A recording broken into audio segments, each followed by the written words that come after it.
All right, everybody, I am back with a brand new DC update. And yes, as the title suggests, I'm going to show you guys what I believe to be the DCU's Batman. And we're not going to waste time. We're going to get directly into it. That's going to be the first photo that I'm going to show you. Now, before I do that, I am on the road to 20,000 subs, and I can use your help to get there. If you're new to my channel and you like the video, please hit the like button. Subscribe and hit that notification bell. And again, if you are a longtime viewer, what are you waiting for? Like the video, subscribe, hit that notification bell. That way you won't miss a video when I have one go up. But let's jump in. So here it is, the DCU's Batman, who got his star on the Walk of Fame just yesterday. All right, guys. Now, obviously, I'm joking. But at the same time, I'm not. Now, look at this costume. This would totally be in line with what James Gunn is doing with Superman. I've talked about how cheap that suit looks, and it does. I think it is the cheapest looking superhero suit to come out over the last 20 to 30 years. It just looks cheap. I'm sorry. That's what I think. I from the moment I saw it, until I see it in action and they do something to change it, it looks ridiculous. And I would not be surprised if this is what Batman ends up looking like in James Gunn's DCU, because they go super cheap. And on that note, with the star on the Walk of Fame here, I can't believe that this is what it's freaking DC. Why couldn't you come out with a better suit? Like, seriously, there are people who do cosplay who get much better than this, but this is what you dole out. We're going to look at some more photos from the unveiling of Batman's, star on the Walk of Fame. But we've got some stuff to look at here today, so let's get started. So first up, it talks about how the episode 1 of The Penguin debuted with 5.3 million viewers across all platforms. Now, it's funny that they can all of a sudden start showing us what these numbers are now, but back when Zack Snyder's Justice League was out, they couldn't tell us, and they've never told us.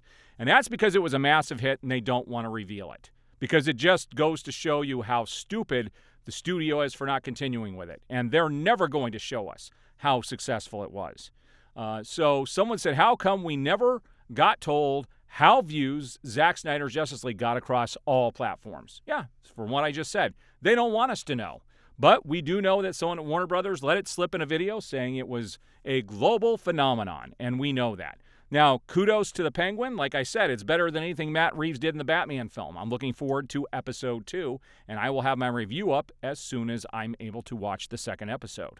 Here's a little bit of talk on the Superman and Lois show, and that suits even better than what James Gunn did. But it says the Superman and Lois series finale will reportedly feature something that no previous Superman-themed TV series or movie has ever done before. What do you guys think that could be? Chime off below. I'd love to hear what you think it is. Now, this is a rumor. Nobody knows if this is true, but this is coming from bleedingcool.com. It says James Gunn could be writing his own DC Superman comic book next year with Jim Lee doing the art. That would be cool. Not going to lie. I would pick this up. I'm a big fan of Jim Lee. I'm not of James Gunn. But again, this guy, I don't know why they think James Gunn is this good. He's simply not. He's never written anything that was anywhere near the level of Guardians of the Galaxy. And you think he's going to be able to replicate that for DC because of what? What exactly? He's not an award-winning writer. Now, I thought this was kind of funny. It says, even the Superman Legacy Lego figure is a downgrade from Henry Cavill. I'm crying. And yes, I would agree. It's just not as, and why is it tight-fitting? Sorry, I had to say that. But you could see the new Superman on the right there and the old Superman. And, oh my gosh, why is the DCEU Superman smiling and the DCU Superman is not? Oh, that's a travesty. James Gunn doesn't know how to deal with Superman at all. This is horrendous. He needs to be pulled off immediately. He doesn't know Superman. Now, I don't know what to think about this, but it says Warner Brothers Discovery has partnered with Google Cloud to use an AI-powered tool to create captions for its content platforms. Yeah, if they're just doing captions, that's perfectly fine. And in fact, that's what AI should be used for stuff like doing captions and things that actually help people out, but that don't take people's jobs. And I'm still not digging the new DC Studios logo. I think it looks ridiculously cheap. In fact, it's one thing I forgot to mention with the Penguin premiere to see that logo on there and just look cheap compared to everything else. It just does. It's just so blah. But at any rate, this is happening, and AI is here to stay. Hopefully we have some stuff to keep it in check. So this was the day before the Batman got his star on the Walk of Fame, before it was unveiled. You can see that they're doing stuff with it there. But we're actually going to see some other photos in regards to this. Now it says Damon Idris is reportedly the front runner for Jon Stewart and DCU's Lanterns. Now this is a rumor, and I don't think this is going to happen because he is actually going to be tied up with something he's going to be working on for 5 or 6 months coming up in the time that they would probably be filming this. So this is probably not going to be our Jon Stewart, but we will find out shortly. This is just a reminder that Krypto the Superdog will make his live-action debut in James Gunn's Superman Legacy. Well, Superman. It's no longer Superman Legacy, which is coming out this coming July.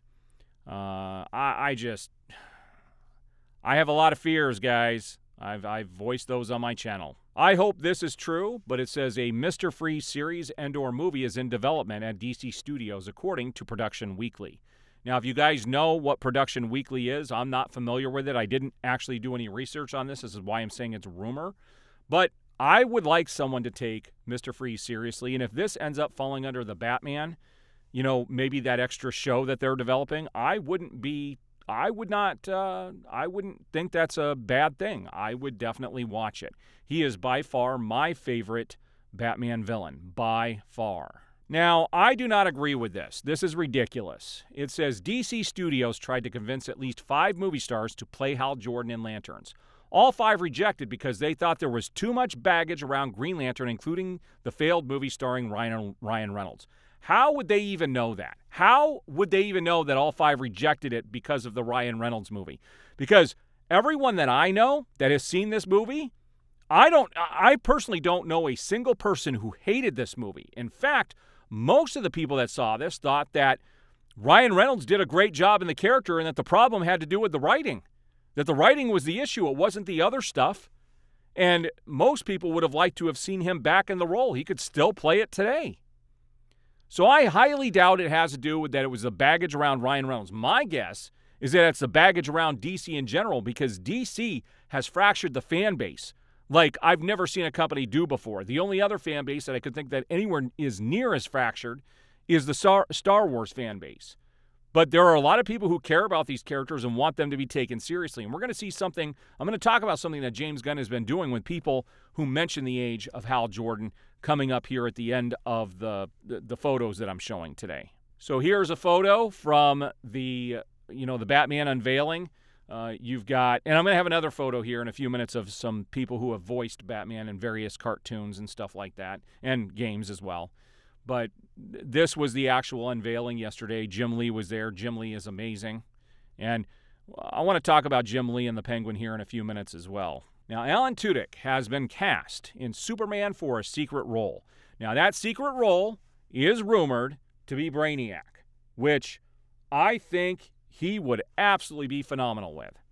I'm a huge fan of Alan Tudyk. I got to meet him in real life. One day I'll show you guys that picture, but I met him at the Comic-Con, got a photo with him, asked him to do something, and he actually did what I asked, and it was pretty cool. It was a lot of fun. Super nice guy. I love everything he's in. He is a great actor, so I am eager to see what he's going to do. Now, we also know that he is playing Dr. Phosphorus in the new, the stupid monster show, Creature Commandos, that's going to be coming out on HBO Max later this year. So this is pretty cool. The 5 Batmans together. These are people who have voiced him in cartoons. And you can see the guy to the right of Batman is the new guy. I forget their names, all of them. This character actor on the right, he's been in a lot of stuff. He's, I think, the worst voice. And then you got Troy Baker here. I'm very familiar with him. Being a voice actor, Troy Baker has been in so many different things. He was awesome as Batman in the Telltale series. He was phenomenal. And then you got the guy here on the end. So these are the various guys who have voiced Batman, and they all look better than the guy in the stupid, cheap Walmart costume there. All right, so let's talk about a couple of things here. First, I want to talk about Oswald Cobblepot's, character, his name in the Penguin. Someone made a comment in my in that video where I had talked about that show and how I said it was stupid that they changed his name. And they said, they keep coming back with, if you do your research, you would find out that they went and got Jim Lee's blessing to do that. So what? So what if they got his blessing? It still doesn't make it cool or appropriate for the character. I just think it's stupid. It just, Oz Cobb sounds ridiculous compared to Oswald Cobblepot. I think Oswald Cobblepot sounds more like a regular person than Oz Cobb does. But like I said, in the show, they did call him Oswald at one point, so it is Oswald Cobb. Why they have to change it to begin with, it's just dumb. It just doesn't make any sense. Do I hate it? No. But it's just, why? Why? To be different? It's just, I just don't like it. Now, the other thing I wanted to talk about here was what James Gunn has been doing with people who mention Hal Jordan's name. People have sent me a lot of pictures of them getting blocked on Threads for mentioning the age of Hal Jordan and asking him simply, why do you hate Hal Jordan so much that you're making him a grandpa? That's enough to get you blocked by James Gunn. I do not interact with James Gunn at all on Threads. I won't. Threads is very... They like anything you say against that person and you're blocked, you're just put off to the side. So I only go there just to see what he's been posting. Now, I also want to say that I think James Gunn has been doing a good job acting like the CEO now. There was something he posted the other day that someone said, look at him trying to steal credit again for something else. And I don't remember what the photo was. I thought I grabbed it, but I didn't. But here's what I want to say. Whatever it was, I really wish I could remember what it was.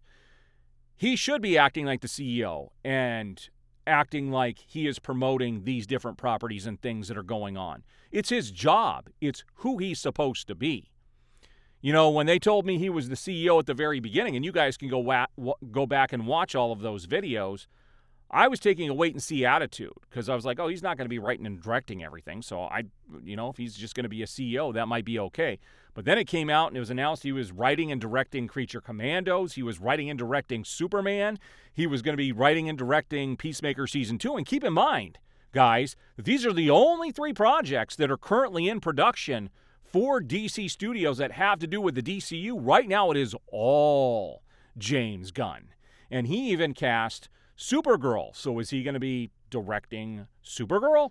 And there are a few more things. I don't know if I grabbed it, but I think I showed it in a previous video who they got to be the villain of the Supergirl movie. But there's not a lot that I'm excited for right now. We've got the Joker 2 next week, and I hear there's a big twist at the ending of that some people like and some people don't. I will be reviewing it next week as soon as I see it. So, again, I'm looking for that 20,000 subs. If you like the video, hit that like button, subscribe, and hit that notification bell, and you will be notified as I have new videos go up. We'll see you guys on the next one.